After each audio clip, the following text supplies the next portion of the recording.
Last week, the nation reflected on the 15th anniversary of September 11th.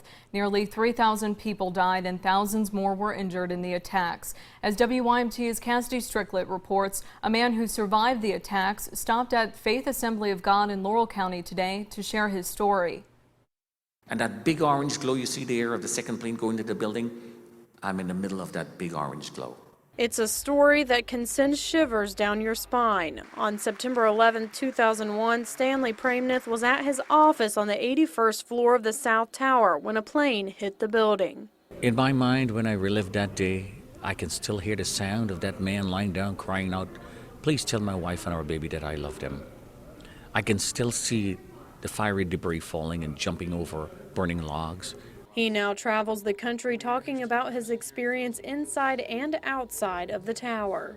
Stanley says sometimes it's hard to talk about the memories from 9/11, but he hopes sharing his story will help others. Yeah, after 15 years, still feel the same.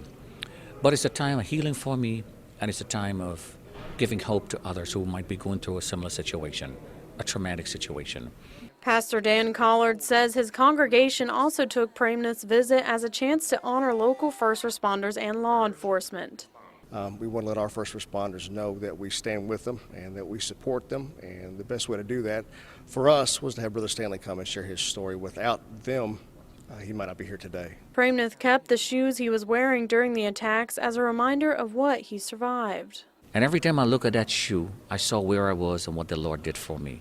He says he hopes to continue traveling and telling his story to anyone who wants to hear it. In Laurel County, Cassidy Stricklet, WYMT Mountain News.